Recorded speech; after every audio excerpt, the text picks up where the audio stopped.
Good morning, Calvin. It's your buddy Joe, live from Quincy, Massachusetts, feeling good.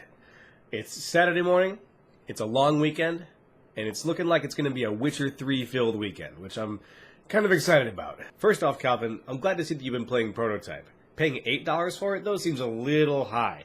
I mean, yeah, I would consider Prototype to be one of my favorite super villain games of all time, possibly one of the best superhero open world run around and do crazy stuff game simulators of all time that I've played. At least I was hype on Prototype 1. I really liked it on the Xbox 360. So I'm glad that you're getting a chance to play it now. But going on to your topic about passing games on, my son Cody is 3 years old now, and the time does fly unbelievably. You were one of the first friends that I ever had who had a kid, and so I was thinking about that situation, like, oh man, he's got a daughter now who is named after a Star Wars character, and my son has got two video game character names, so they're already walking down the nerd path to begin with. And the way that I'm letting Cody kind of experience it is the way that I experienced it. I grew up, and when I was 3 years old, I was sitting with my parents' Atari 2600, and I was playing Atari 2600 games. And so it's just another thing. The Wii U is just the Atari 2600. I know that sounds silly, but it's kind of the way it is. Cody is he's getting good at Mario Kart. He can win races. I don't think Cody's going to ever have to give up games. I mean, if he wants to be a streamer for a little while, he can totally try that. If he wants to be a professional gamer for a little while, he can totally try that. It's just going to be another option. Just another option, man. So, like lacrosse, you could decide to play games. And also, who really says, you know what, Dad? I'm done playing video games, so I'm just going to do something else entirely. I'm not going to play video games ever again. Really. And even if someone does say that, it's not the end of the world. Absolutely not. So I don't think you have anything to fear from your daughter all of a sudden turning around and saying, "Oh, Dad, I'm done with these video game things." Encourage her to do anything. My parents wanted me to experience everything. You know, they pushed me to experience everything, and that's how I got through those kind of things.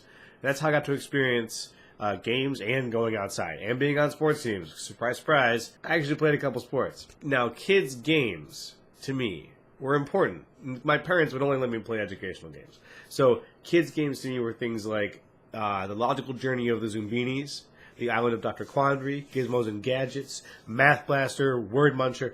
These were staple games. I didn't actually play Pajama Sam. I didn't play Putt Putt. I didn't play a couple of those games that were sort of the other set of staple games, very cartoony style, more adventure games, as opposed to the straight-up we're teaching you stuff style of video game that was available at the time. Very much into educational game series games. And so that's where a lot of my logic patterns developed. It was all on PC, man. So all the games that are like Skylanders and console-based games, I really didn't get educational stuff on the consoles. I had a couple of Sesame Street games, but that was about it.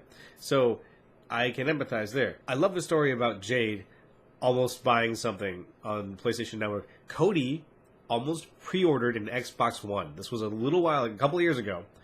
Cody was one button press away from charging a couple $100 to my credit card to pre-order an Xbox One. It was terrifying. I turned on the TV. I realized the Xbox was on. I saw it.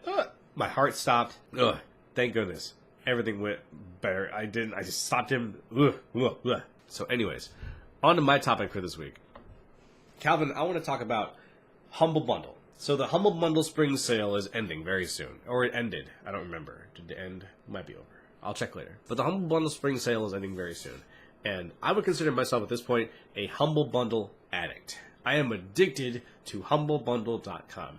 That means if they have a regular bundle or a weekly bundle or a special an audio bundle or a book bundle or perhaps a sale in their store, I will be all over it, and I will begin to compulsively buy video games. The Humble Bundle is responsible for making my game library jump from a meager... Okay, let's be honest. It jumped from one number to multiple of that number. And it was all because I was suddenly buying tons of games all at once. Big chunks of games. And I would buy them only to play a few of the games in there. The other stuff would just be happy accidents. My point being, now I've got a stack of games that I've never played. And if you look at my Steam library, I've got...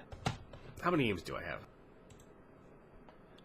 Whew, really? My Steam library says I have 730 games. So have I played all of those games? Absolutely not. Have I beaten all of those games? I've beaten, oh my god, not even 100 of those games. But the bundle makes it easy. It's hard for someone who's a fan of playing a lot of games not to justify spending just $5 to get 10 games. A little here, a little there. It's the same kind of thing that gets someone into a game like Candy Crush, right? Oh, what's $1 here? What's $1 there?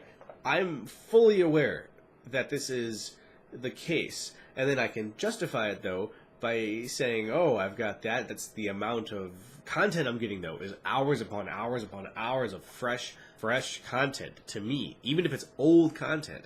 I've never played it yet.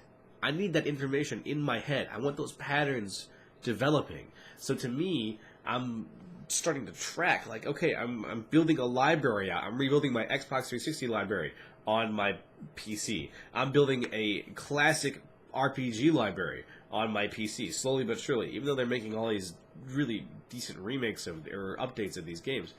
The bundle makes it very easy. Calvin, what is your experience with the Humble Bundle? You and I have both really, I think, enjoyed and reaped the fruits of humblebundle.com. So I want to get your take. Do you think our addiction is just part of our enthusiasm? Do you think it's something that we need to cull a little bit and sort of pare it down and try not to be so enthusiastic about buying games? What do you think? So that's my thought for this week. Calvin, let's talk about the Humble Bundle and how it changed your life in the way that it changed mine. In the sense that now I have more games I could ever possibly play, theoretically, forever. Not a bad way to go out. Talk to you soon.